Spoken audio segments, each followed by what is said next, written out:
लिखा है विनीता मोहता। देर रात ठंड के मौसम में बारिश की जैसी आंधी चलने से मुकुल परेशान हो उठा। एक और रजनी को लेबर पेन और दूसरी ओर इतनी तेज तूफान। उसे समझ ही नहीं आ रहा था कि कैसे वो रजनी को हॉस्पिटल लेकर जाए। जैसे तैसे उसने कार निकाली, अपनी बाहों का सहारा लेकर रजनी को कार में बिठाया ही था और खुद ड्राइविंग सीट पर बैठकर कार चालू करी तो आंगन में लगा हुआ पीपल का पेड़ भड़बड़ा कर गिर गया। रजनी की शादी को 5 साल हो चुके थे। पति और पत्नी दोनों की मेडिकल रिपोर्ट नॉर्मल थी।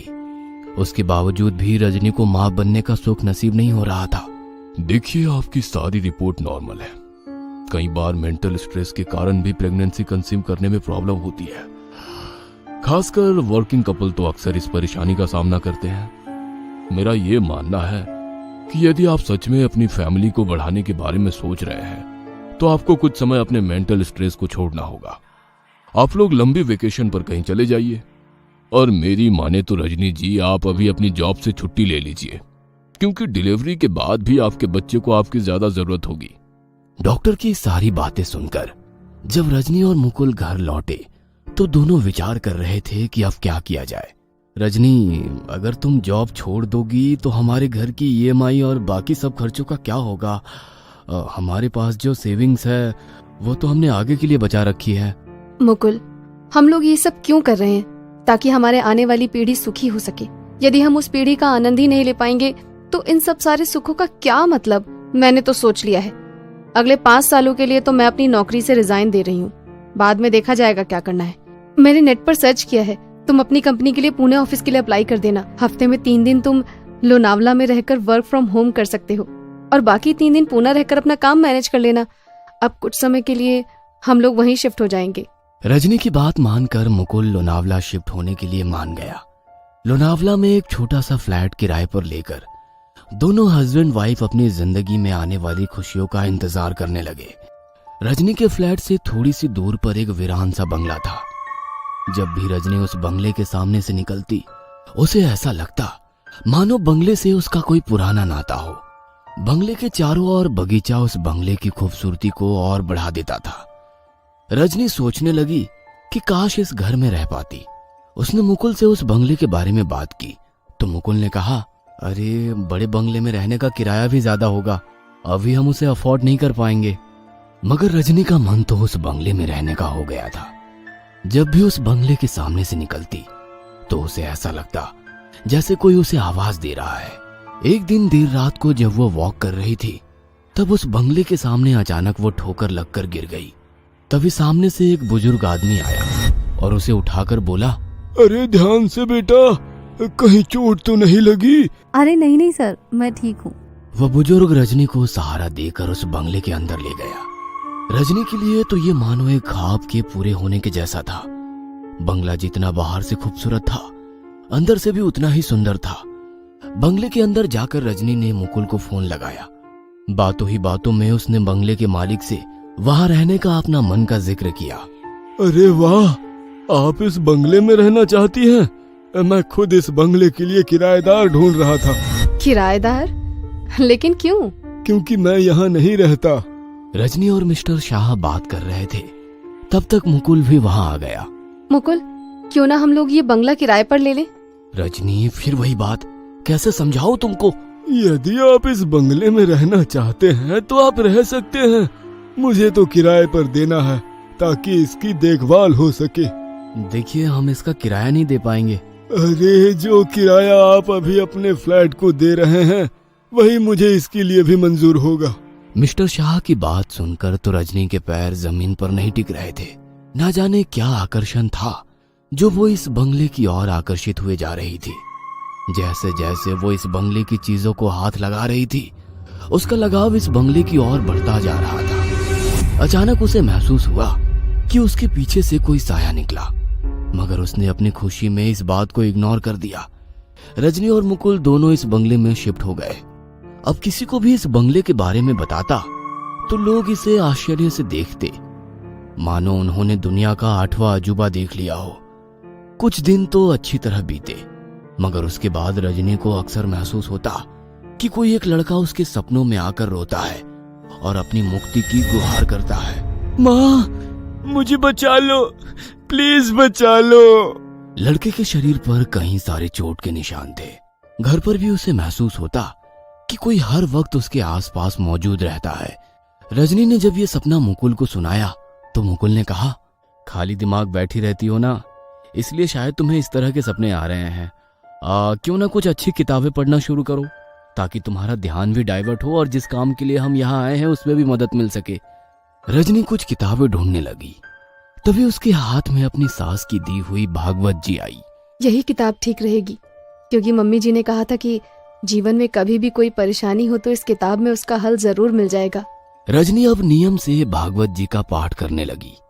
7 पाठ करने में उसे 7 दिन लगे। 7 दिन पूजा का जल उसने पीपल के पेड़ के नीचे विसर्जित किया। 7 दिन की पूजा खत्म होते ही उसे अपने भीतर एक हलचल महसूस होने लगी। डॉक्टर को दिखाया तो उसकी खुशी का ठिकाना नहीं था। रजनी मां बनने वाली थी। अब तो मुकुल उसका और ज्यादा ध्यान रखता। वह लड़का जो अक्सर उसे परेशान नजर आता था, अब शांत भाव से उसकी ओर देखता था। रजनी के मन में उसके प्रति ममता का भाव जागृत हो गया। वह उसे अक्सर दुलारती रहती। मुकुल को समझ नहीं आ रहा था कि रजनी के बदले हुए व्यवहार के पीछे क्या वजह है। वह खुश था कि रजनी अपने जीवन की सबसे बड़ी खुशी पाकर खुश है। धीरे धीरे दिन बीत रहे थे। अब मुकुल के मम्मी पापा भी वहीं पर आकर रहने लगे। आखिर वो दिन आ ही गया जब रजनी को लेबर पेन शुरू हो गया। देर रात ठंड के मौसम में बारिश के जैसी आंधी चलने से मुकुल परेशान हो उठा। एक और रजनी को लेबर पेन और दूसरी ओर इतनी तेज तूफान। उसे समझ ही नहीं आ रहा था कि कैसे वो रजनी को हॉस्पिटल लेकर जाए। जैसे तैसे उसने कार निकाली। अपनी बाहों का सहारा देकर रजनी को कार में बिठाया ही था और खुद ड्राइविंग सीट पर बैठकर कार चालू करी तो आंगन में लगा हुआ पीपल का पेड़ भरभरा कर गिर गया। पीपल का पेड़ गिरने से जो अपशगुन हुआ, उससे मुकुल की माँ का दिल घबरा गया। ये शुभ मौके पर इतना बड़ा अपशकुन कैसे हो गया? पीपल का पेड़ गिरना अच्छा नहीं होता। मेरा दिल घबरा रहा है। सब कुछ अच्छे से तो हो जाएगा ना? मुकुल भी अंदर से डरा हुआ था, मगर माँ को समझाते हुए बोला, माँ आप फिक्र मत करो, सब अच्छे से हो जाएगा। भगवान ने इतने दिनों के बाद हमें खुशी दी है तो वो इतना निष्ठुर नहीं होगा कि हमसे हमारी खुशियां छीने। अभी ये सोचने का वक्त नहीं है माँ। रजनी की परेशानी मुझसे देखी नहीं जा रही है। चलिए इसे लेकर हॉस्पिटल चलते हैं। रजनी सारी रात लेबर पेन से गुजरती रही, मगर डॉक्टर की लाख कोशिशों के बावजूद भी डिलीवरी नहीं हुई। मिस्टर मुकुल, आपकी पत्नी काफी देर से लेबर पेन में है, मगर अभी तक डिलीवरी नहीं हुई। हमें ऑपरेशन करना होगा। अरे ऑपरेशन से बच्चा कमजोर रह जाता है। प्लीज डॉक्टर, आप कुछ समय और वेट कीजिए, शायद नॉर्मल डिलीवरी हो जाए। देखिए मैडम, रजनी जी काफी देर से लेबर पेन होने के कारण थक चुकी हैं। हम कोई और रिस्क नहीं ले सकते। ऑपरेशन करना ही होगा। देखिए मैं अभी किसी काम से घर जा रहा हूँ, अब थोड़ी देर और वेट कर लीजिए, फिर ऑपरेशन तो करना है ही। डॉक्टर से बोलकर मुकुल अपने घर आ गया। घर पर पीपल के पेड़ की सफाई करने के लिए मजदूरों को बुलाया।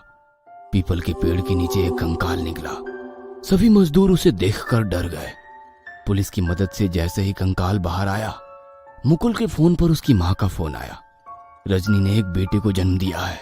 एक और कंकाल का निकलना, दूसरी ओर बेटे का जन्म, रजनी का अक्सर किसी लड़के को देखने के बारे में बात करना, ये सारी बातें मुकुल को परेशान कर रही थी। मुकुल ने सोच लिया था कि अब रजनी को हॉस्पिटल से घर में वापस लेकर नहीं आएगा। मुकुल हॉस्पिटल के लिए निकल ही रहा था कि अचानक उसके सामने मिस्टर शाह आ गए। उन्हें देखकर मुकुल ने कहा, अच्छा हुआ आप आ गए। अरे आपने तो अपना भूत बंगला हमें रहने के लिए दे दिया। ये भी नहीं सोचा कि यहाँ पर रहने पर हमारे साथ कुछ गलत भी हो सकता है, मगर अब एक भी पल हम लोग यहाँ नहीं रुकेंगे। मिस्टर शाह अपने आप को उस बंगले में देखकर हैरान थे। मैं यहाँ पर कैसे आ गया?